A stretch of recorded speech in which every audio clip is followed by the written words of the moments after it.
नमस्कार दोस्तों, मैं हसनैन रजा पुनः आपका उड़ान आईएएस एकेडमी के इस डिजिटल मंच में स्वागत करता हूं। जिस प्रकार आपने थंबनेल में देख ही लिया होगा कि हम आज जो पढ़ने वाले हैं वो आपकी आगामी जो 11 फरवरी को आपके एग्जाम होने वाला है सीजीपीएससी प्री और बाकी के जो एग्जाम होने वाले हैं आगामी, उन सभी के लिए महत्वपूर्ण है। इसमें अपन 106वां संविधान संशोधन अधिनियम 2023 पढ़ने वाले हैं।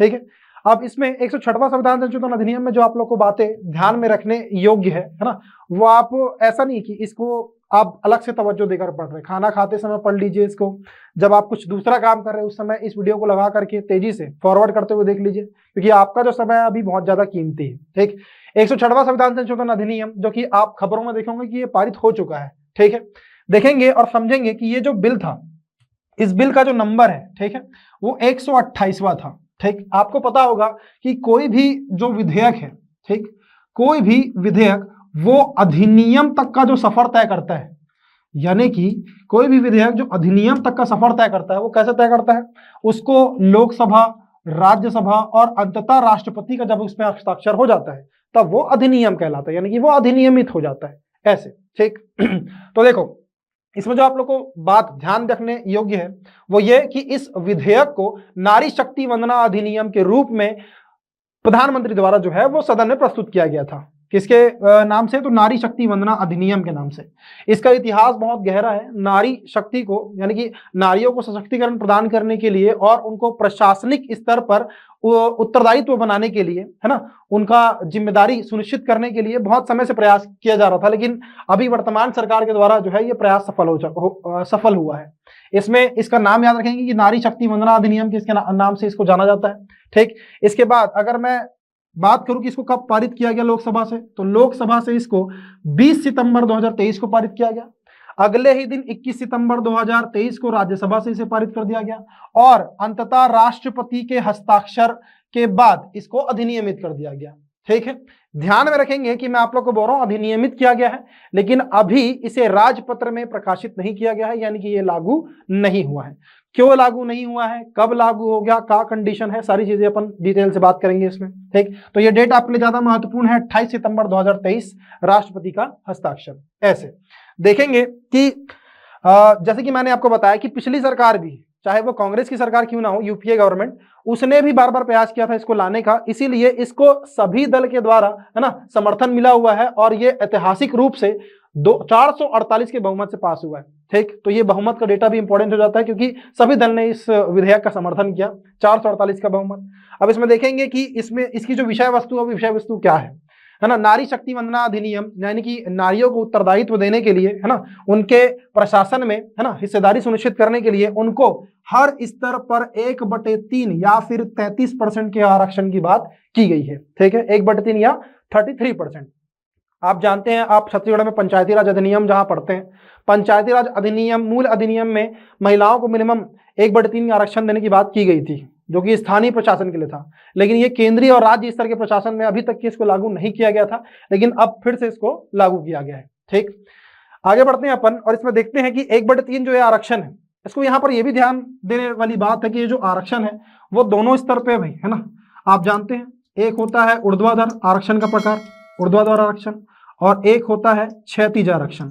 अपन आगे बात करेंगे, है ना, डिटेल से देखेंगे कि किस प्रकार ऊर्ध्वाधर आरक्षण होता है, किस प्रकार क्षैतिज आरक्षण होता है। ठीक, देखो मैं आपको एग्जांपल दे करके, डेटा दे करके सब तरीके से बताऊंगा, है ना, समझना कि इसका ऐतिहासिक पृष्ठभूमि, जैसे कि मैंने आपको बताया कि इसका प्रयास पहले भी, है ना, किया जा चुका है। कौन कौन प्रयास किया? तो सबसे पहले 81वां विधेयक आया था एचडी देवगौड़ा की सरकार में, लेकिन आप जानते हो कि जो 1990 से 2000 का दशक था, वहां पर बहुत सारी सरकार बनी और बिगड़ी।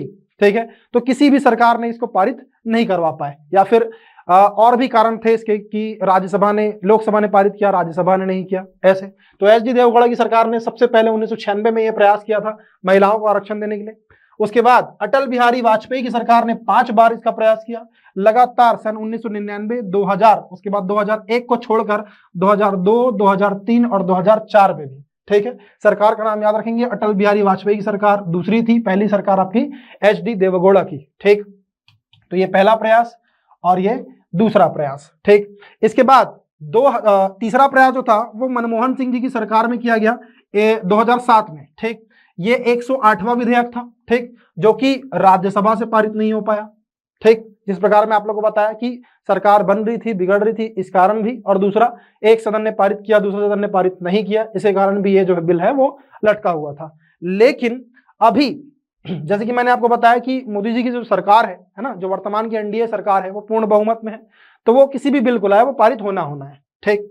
अब इसमें समझेंगे कि जो संविधान संशोधन हुआ है, ठीक, इस संविधान संशोधन में आपको पता है कि संवैधानिक तौर पे अगर मैं देखूं तो वो दो ही प्रकार के संशोधन होते हैं, जिसमें मेजोरिटी जो होती है, एक स्पेशल मेजोरिटी होती है, विशेष बहुमत, और एक होती है कठोर बहुमत, ठीक।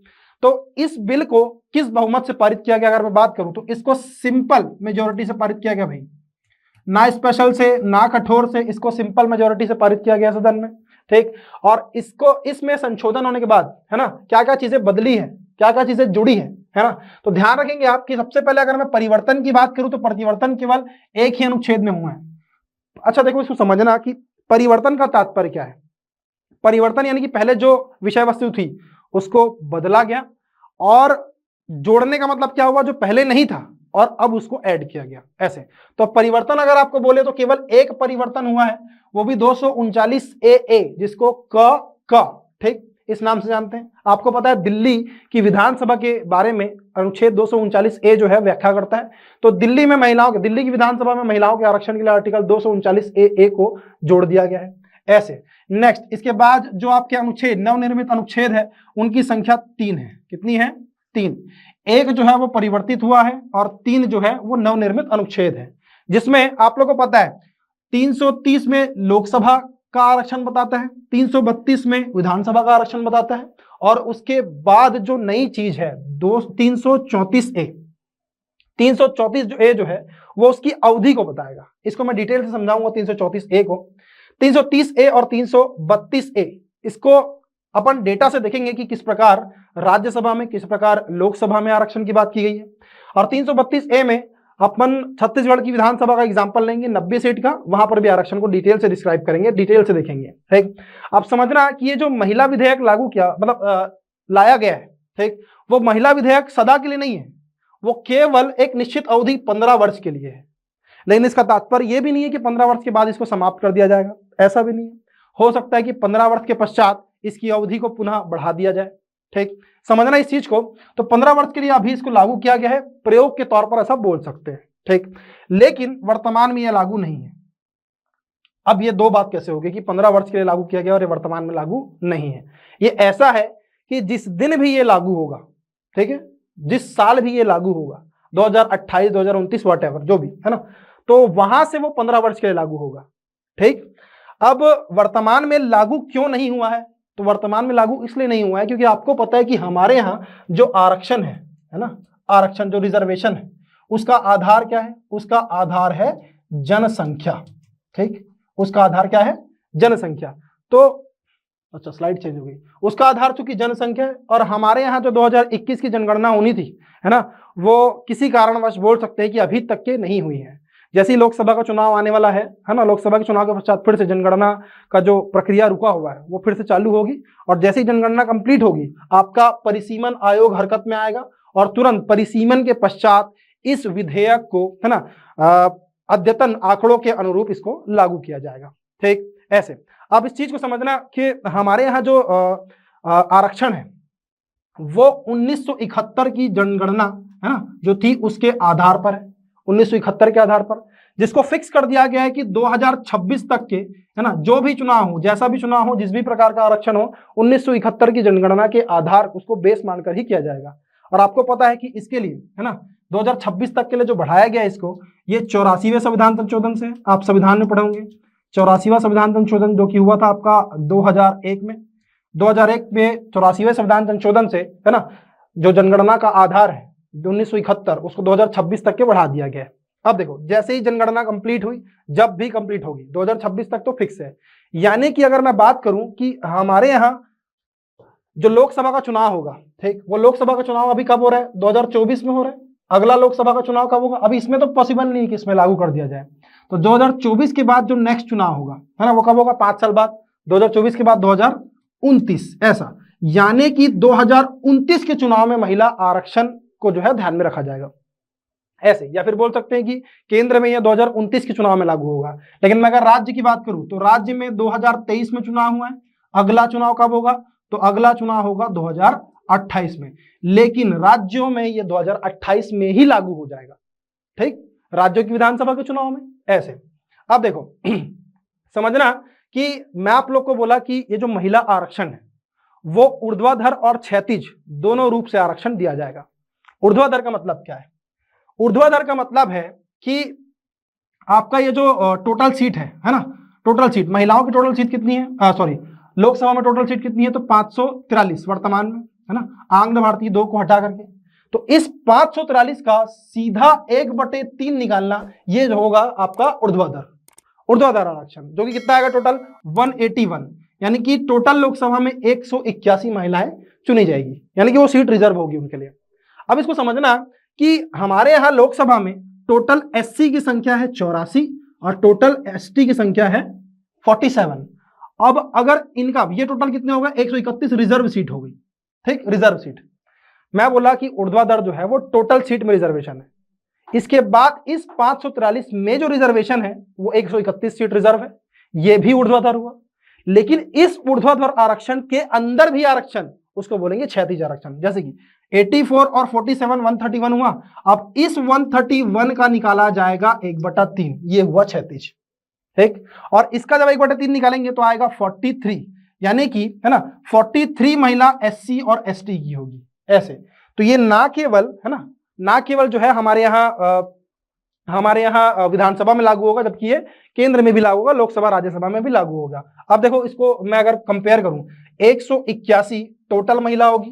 ठीक, अब इस 181 टोटल महिला में 43 महिला जो है वो एससी एसटी की होगी। अगर मैं अनरिजर्व का डेटा निकालना चाहूं कि अनरिजर्व महिला कितनी होगी लोकसभा में, तो वो 138 होगी। आपसे किसी भी प्रकार से इस क्वेश्चन को पूछा जा सकता है। ठीक, और ये जो आपका डेटा लिखा हुआ है, ये डेटा जो है ये प्रमाणित डेटा है, इसको सरकारी साइट से मैंने उठाया हुआ है, तो आप इसको आंसर भी ले सकते हो। 181, 131, 43, 138 ऐसे।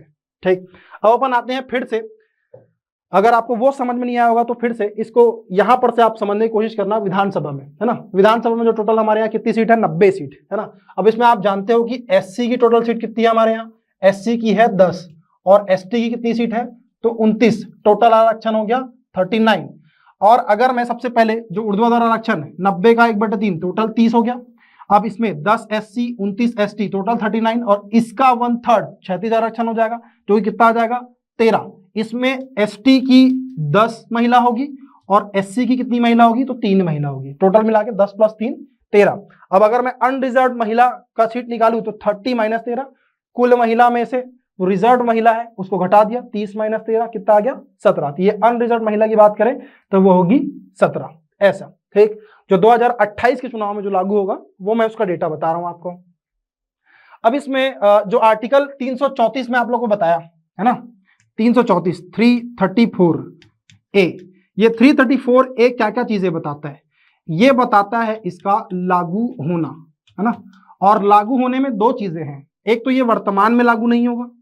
ठीक, वर्तमान में लागू नहीं हो सकता क्योंकि जनगणना के अद्यतन आंकड़े हमारे पास नहीं है, और दूसरा ये परिसीमन के पश्चात लागू होगा। ठीक है, परिसीमन के पश्चात, ऐसा परिसीमन के पश्चात।